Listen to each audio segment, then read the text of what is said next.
ನನ್ನ ನೆನಪಿಗೆ ಬರ್ತಾ ಇದೆ. ಅದೇನೆ I think I can, I know I can. ಇಂತಹ ಅದ್ಭುತವಾದಂತಹ ಮಾತು. ನನಗೆ ಗೊತ್ತು, ನಾನು ಅಂದ್ಕೊಳ್ತೀನಿ ನನಗೆ ಆ ಕೆಲಸ ಮಾಡೋಕ್ಕಾಗುತ್ತೆ ಅಂತ. ನನಗೆ ಗೊತ್ತು ಐ ಕ್ಯಾನ್ ಡೂ ದಟ್, ನನ್ನ ಕೈಯಲ್ಲಿ ಮಾಡೋಕ್ಕಾಗೇ ಆಗುತ್ತೆ ಅಂತ.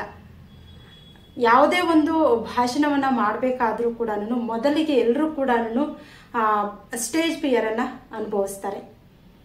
ಮಾತಾಡಬೇಕಾದ್ರೆ ತೊದಲ್ತಾರೆ, ಹಾಗೆಯೇ ಪದಗಳು ಕೂಡ ಮರ್ತೋಗುತ್ತೆ. ಅದು ಎಲ್ಲಿಯವರೆಗೆ ಅಂದರೆ ನಾವು ಧೈರ್ಯವಾಗಿ ನಿಂತು ಮಾತನಾಡುವವರೆಗೆ ಮಾತ್ರ, ಧೈರ್ಯವಾಗಿ ಕಲಿಯುವವರೆಗೆ ಮಾತ್ರ ಅದು ನಮಗೆ ಕಷ್ಟ ಅನಿಸುತ್ತೆ. ಒಂದು ಸಲ ಕಲಿತಾದ್ಮೇಲೆ ಅದು ನಮಗೆ ತುಂಬಾ ಈಸಿ ಆಗುತ್ತೆ. ಅದು ಯಾವುದೇ ಒಂದು ಕ್ಷೇತ್ರ ಇರಬಹುದು. ಮೊದಲಿಗೆ ನಾವು ಥಿಂಕ್ ಮಾಡಬೇಕು, I think I can, I know I can ಅಂತ. ನಮ್ಮ ಕೈಯಲ್ಲಿ ಪ್ರತಿಯೊಂದು ಕೆಲಸ ಕೂಡ ಆಗುತ್ತೆ, ನಾನು ಮಾಡ್ತೀನಿ ಅನ್ನೋ ಒಂದು ಧೈರ್ಯದಿಂದ ನಾವು ಮುನ್ನುಗ್ಗಿದಾಗ ಆ ಕಲೆ ನಮಗೆ ಖಂಡಿತ ಸಿದ್ಧಿಸುತ್ತೆ ಅನ್ನುವಂತಹದ್ದು ಈ ಮಾತಿನ ಅರ್ಥ. ಬನ್ನಿ ಸ್ನೇಹಿತರೆ, ಸಾವಿತ್ರಿಬಾಯಿ ಫುಲೆಯವರ ಜನ್ಮ ದಿನಾಚರಣೆಯನ್ನ ಪ್ರತಿ ವರ್ಷ ಕೂಡ ಜನವರಿ 3ರಂದು ಆಚರಣೆ ಮಾಡ್ತೀವಿ. ಸಾವಿತ್ರಿಬಾಯಿ ಫುಲೆಯವರು ಯಾರು, ಎಲ್ಲಿಂದ ಬಂದರು, ಸಮಾಜಕ್ಕೆ ಅವರ ಕೊಡುಗೆ ಏನು, ಯಾತಕ್ಕಾಗಿ ನಾವು ಸಾವಿತ್ರಿಬಾಯಿ ಫುಲೆಯವರ ಜನ್ಮ ದಿನಾಚರಣೆಯನ್ನು ಆಚರಣೆ ಮಾಡ್ತೀವಿ, ಹಾಗೆಯೇ ಈ ಸಮಯದಲ್ಲಿ ನಾವು ಅವರನ್ನು ನೆನಪು ಮಾಡಿಕೊಳ್ಳುವುದರ ಉದ್ದೇಶ ಏನು, ಈ ಎಲ್ಲವನ್ನು ಕೂಡ ಸೇರಿಸಿ ನಾವು ಭಾಷಣವನ್ನು ತಯಾರು ಮಾಡ್ಕೋಬೇಕಾಗುತ್ತೆ. ಬನ್ನಿ, ಅಂತಹ ಒಂದು ಅದ್ಭುತವಾದಂತಹ ಒಂದು ಭಾಷಣವನ್ನು ಇವತ್ತಿನ ದಿನ ನಾನು ನಿಮ್ಮ ಜೊತೆ ಶೇರ್ ಮಾಡ್ತಾ ಇದ್ದೀನಿ. ಸಾವಿತ್ರಿಬಾಯಿ ಫುಲೆಯವರ ಜನ್ಮ ದಿನಾಚರಣೆಯ ಶುಭಾಶಯಗಳೊಂದಿಗೆ ಭಾಷಣವನ್ನು ಪ್ರಾರಂಭ ಮಾಡೋಣ. ಮೊದಲಿಗೆ ನಾನು ಮೊದಲೇ ಹೇಳಿದಾಗೆ ಭಾಷಣವನ್ನು ನೀವು ವಾಯ್ಸ್ ಮಾಡ್ಯುಲೇಷನ್ ಇಂದ ಮಾಡಿ, ಆತ್ಮವಿಶ್ವಾಸದಿಂದ ಮಾಡಿ, ಉಚ್ಚಾರಣಬದ್ಧವಾಗಿ ಮಾತನಾಡಿ. ಇವಿಷ್ಟನ್ನು ಹೇಳ್ತಾ ಭಾಷಣವನ್ನು ಮುಂದುವರಿಸೋಣ. ಎಲ್ಲರಿಗೂ ಭಾರತದ ಮೊದಲ ಮಹಿಳಾ ಶಿಕ್ಷಕಿ, ಇಂಡಿಯನ್ ಫಸ್ಟ್ ಲೇಡಿ ಟೀಚರ್ ಜನ್ಮದಿನದ ಶುಭಾಶಯಗಳು.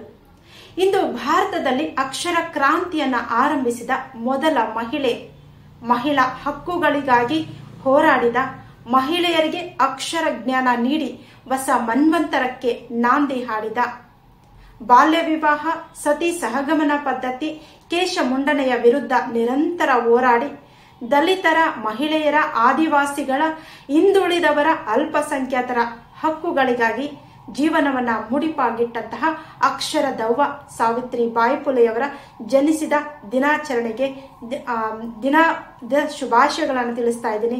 ಈ ದಿನವನ್ನು ಅವರನ್ನ ಸ್ಮರಿಸಿ ಅವರಿಗೆ ಗೌರವ ಸಲ್ಲಿಸುವುದು ನಮ್ಮೆಲ್ಲರ ಕರ್ತವ್ಯಗಳೊಂದಿಗೆ ಸಾವಿತ್ರಿಬಾಯಿ ಫುಲೆಯವರ ಬಗ್ಗೆ ತಿಳಿದುಕೊಳ್ಳೋಣ. ಸಾವಿತ್ರಿಬಾಯಿ ಫುಲೆಯವರು 3ನೇ ಜನವರಿ 1831ರಂದು ಮಹಾರಾಷ್ಟ್ರದ ಸತಾರಾ ಜಿಲ್ಲೆಯ ನೈರಂಗಾವ್ನಲ್ಲಿ ಜನಿಸುತ್ತಾರೆ. ಸಾವಿತ್ರಿಬಾಯಿ ಫುಲೆಯವರು ಜನವರಿ 3ರಂದು 1831ರಂದು ಮಹಾರಾಷ್ಟ್ರದ ಸತಾರಾ ಜಿಲ್ಲೆಯ ನೈರಂಗಾವ್ನಲ್ಲಿ ಜನಿಸುತ್ತಾರೆ. ಇವರ ತಂದೆ ನೇವಸೆ ಪಾಟೀಲ್, ತಾಯಿ ಲಕ್ಷ್ಮಿ. ಸಾವಿತ್ರಿಬಾಯಿ ಫುಲೆಯವರು ಮಹಿಳೆಯರು, ರೈತರು, ದಲಿತರು ಮತ್ತು ಹಿಂದುಳಿದ ಜಾತಿಗಳ ಹಕ್ಕುಗಳಿಗಾಗಿ ಹೋರಾಡಿದರು. ಇವರ ಪತಿ ಜ್ಯೋತಿಬಾ ಫುಲೆ ಇವರು ಕೂಡ ತಮ್ಮ ಪತ್ನಿಗೆ ಬೆನ್ನೆಲುಬಾಗಿ ನಿಂತಿದ್ದರು. ಸಾವಿತ್ರಿಬಾಯಿ ಫುಲೆಯವರಿಗೆ ಮದುವೆಯಾದಾಗ ಕೇವಲ 8 ವರ್ಷ. ಇವರಿಬ್ಬರು ಕೂಡ ಸಮಾಜಮುಖಿ ಕೆಲಸಗಳನ್ನ ಮಾಡಿದ್ದಾರೆ. ಇವರಿಬ್ಬರು ಮದುವೆಯಾದಾಗ ಬಾಲ್ಯ ವಿವಾಹ, ಆ ಕಾಲದಲ್ಲಿ ಬಾಲ್ಯ ವಿವಾಹ ಜಾರಿಯಲ್ಲಿ ಇತ್ತು. ಆ ಸಂದರ್ಭದಲ್ಲಿ 8 ವರ್ಷದ ಸಾವಿತ್ರಿಬಾಯಿ ಫುಲೆಯವರನ್ನ ಜ್ಯೋತಿಬಾ ಫುಲೆಯವರು ಮದುವೆ ಆಗ್ತಾರೆ. ಅವ್ರಿಗೂ ಕೂಡ ಅಷ್ಟೇನು ವಯಸ್ಸಲ್ಲ, 15-14 ವರ್ಷ ವಯಸ್ಸು ಜ್ಯೋತಿಬಾ ಫುಲೆ ಅವರಿಗೂ ಕೂಡ. 8 ವರ್ಷದ ಮಹಿಳೆ, 8 ವರ್ಷದ ಹುಡುಗಿ ಸಾವಿತ್ರಿಬಾಯಿ ಫುಲೆಯನ್ನ ಮದುವೆ ಆಗ್ತಾರೆ. ಇವರಿಬ್ಬರು ಕೂಡ ಮದುವೆಯಾದ ನಂತರ ಆಕೆಯ ಶಿಕ್ಷಣಕ್ಕೆ ಪ್ರೋತ್ಸಾಹವನ್ನ ಕೊಡ್ತಾರೆ ಪತಿ ಜ್ಯೋತಿಬಾ ಫುಲೆಯವರು. ಇವರು ರೈತರು, ಮಹಿಳೆಯರು, ದಲಿತರು ಮತ್ತು ಹಿಂದುಳಿದ ಜಾತಿಗಳ ಹಕ್ಕುಗಳಿಗೂ ಕೂಡ ಹೋರಾಡುತ್ತಾರೆ. ಇವರಿಬ್ಬರು ಕೂಡ ಶೂದ್ರ ಮತ್ತು ಅತಿಶೂದ್ರ ಮಹಿಳೆಯರಿಗಾಗಿ ಕ್ರಾಂತಿಕಾರಿ ಶಿಕ್ಷಣ ಚಳುವಳಿಯನ್ನ, ಶಿಶು ಹತ್ಯೆ ತಡೆಗಟ್ಟುವುದನ್ನ ವಿರೋಧಿಸ್ತಾರೆ, ಬಾಲ್ಯ ವಿವಾಹ ವಿರೋಧಿಸ್ತಾರೆ, ಮರು ಮದುವೆಯನ್ನ ಪ್ರೋತ್ಸಾಹಿಸ್ತಾರೆ, ಬೆಂಬಲಿಸ್ತಾರೆ. ಯಾಕೆಂದ್ರೆ ವಿಧವೆಯಾದಂತಹ ಹೆಣ್ಣು ಮಗು ಅದು ಯಾವ ವಯಸ್ಸಿನಲ್ಲಿ ವಿಧವೆಯಾಗಿರ್ತಾಳೋ ಹೇಳಕ್ಕೆ ಬರಲ್ಲ ನಾವು. ಆಕೆ ಬಾಲ್ಯ ವಿವಾಹವನ್ನ ಮಾಡ್ಕೊಂಡಿರ್ತಾಳೆ.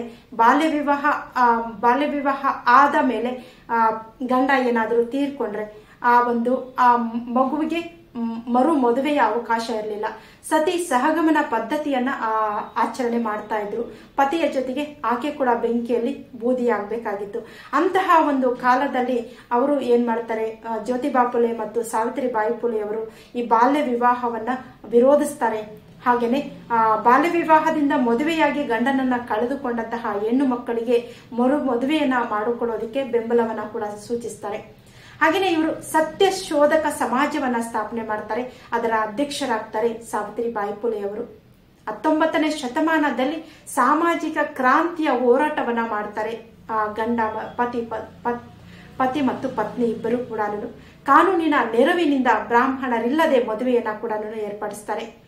ಆಗಿನ ಕಾಲದಲ್ಲಿ ಬ್ರಾಹ್ಮಣರಿಲ್ಲದೆ ಯಾವುದೇ ಮದುವೆ ಕೂಡ ನಡೆಯೋಕೆ ಸಾಧ್ಯ ಇರಲಿಲ್ಲ. ಅಂತಹ ಕಾಲಘಟ್ಟದಲ್ಲಿ ಇವರಿಬ್ಬರು ಕೂಡ ಬ್ರಾಹ್ಮಣರಿಲ್ಲದೆ ಮದುವೆಯನ್ನ ಕೂಡ ನೆರವೇರಿಸ್ತಾರೆ.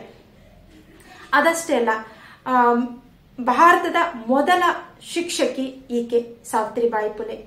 ಮುಖ್ಯೋಪಾಧ್ಯಾಯಿನಿಯಾಗಿ ಸಾಮಾಜಿಕ ಮತ್ತು ಮಹಿಳಾ ಹಕ್ಕುಗಳಿಗಾಗಿ ದಣಿವರಿಯದೆ ದುಡಿತಾರೆ. ಸತ್ಯ ಶೋಧಕಿಯಾಗಿ ಆಧುನಿಕ ಶಿಕ್ಷಣದ ತಾಯಿಯಾದರು ಸಾವಿತ್ರಿಬಾಯಿ ಫುಲೆ ಅವರು. ನನ್ನ ಈ ಭಾಷಣದ ಮಾತಿನಲ್ಲಿ ತಪ್ಪುಗಳೇನಾದರೂ ಇದ್ದರೆ ದಯವಿಟ್ಟು ಕ್ಷಮಿಸಿ ಎಂದು ಹೇಳುತ್ತಾ ಭಾಷಣವನ್ನು ಮುಗಿಸುತ್ತೇನೆ. ಧನ್ಯವಾದಗಳು. ಇದಾಗಿದೆ ಸ್ನೇಹಿತರೆ ಸಾವಿತ್ರಿಬಾಯಿ ಫುಲೆಯವರ ಜನ್ಮ ದಿನಾಚರಣೆಯ ಪ್ರಯುಕ್ತ ಅವರ ಬಗ್ಗೆ ಸರಳದಾದಂತಹ ಪುಟ್ಟದಾದಂತಹ ಭಾಷಣ.